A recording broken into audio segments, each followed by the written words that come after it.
push to put the name of former basketball head coach Nolan Richardson on the court of Bud Walton Arena is moving forward. Good evening. I'm Jennifer Piñate. Thanks for joining us tonight. The Picture Nation's Tara Talmadge joins us live with how state lawmakers are getting involved. Tara.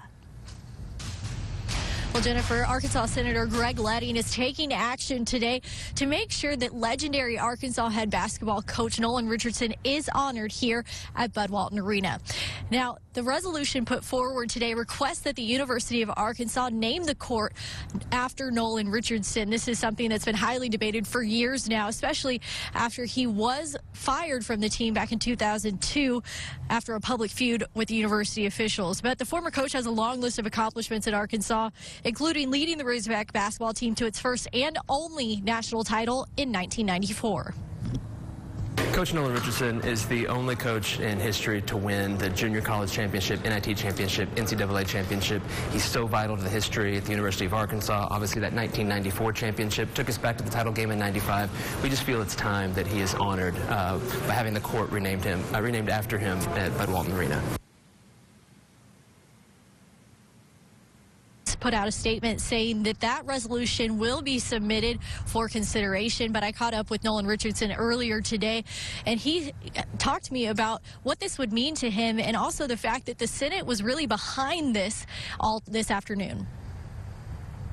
I guess that's the beauty of being a Razorback. I think the beauty of it is that I don't know where you go to get anything done, but that certainly made me very proud of whether or not the final analysis is no.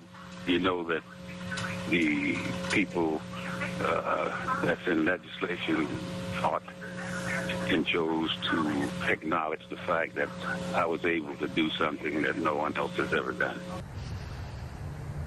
The Arkansas Board of Trustees will discuss the resolution later this month. Reporting live outside Bud Walton Arena, I'm Tara Talmadge. Tara, thank you so much. In February of last year, the Associated Student Government at the university pushed forward a plan to name the court at Bud Walton Arena after Richardson. The Student Senate voted 41-1 in favor of naming the court. Of course, no changes were made then. Arkansas is answering Alabama's call for help after tornadoes tore through a portion of the state. KNWA's Kelly O'Neill in studio to show us how a Rogers-based nonprofit will assist in disaster relief efforts. After assessing damage Wednesday morning, Sheepdog Impact Assistance is on the road to Lee County, Alabama. A small team from Northwest Arkansas will be meeting up with 25 other volunteers from around the country to help with chainsaw work and debris removal. Sheepdog is an organization based on disaster response made up of veterans and first responders. Jason Nixon is the disaster response coordinator and says his team will be joined by volunteers from Texas, Indiana, Tennessee, Virginia, and Florida. We really just, wherever the need is, we go to and we chip in. We do muck outs, which is basically if somebody's house inside was destroyed, you know, we help clean that up.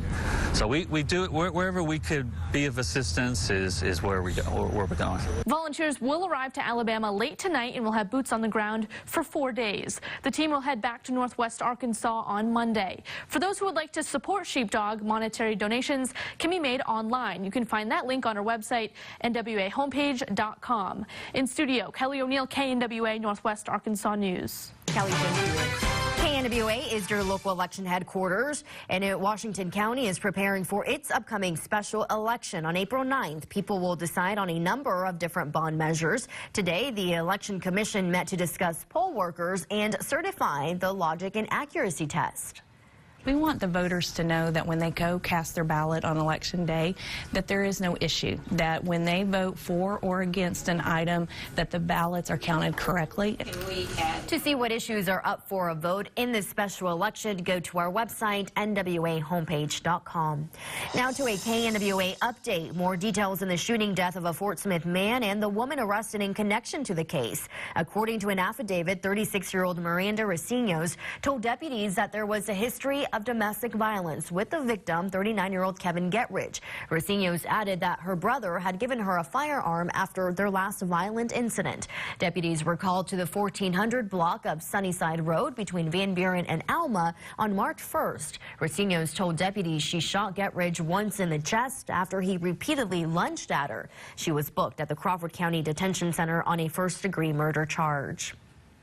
Police released the identity of the motorcyclist killed in a recent River Valley crash. Fort Smith PD reports the victim was 20-year-old Dalton Quick. Quick was hit last night by a Jeep making a left-hand turn in the area of Lee and Phoenix Avenues. Police have not cited anyone in this crash.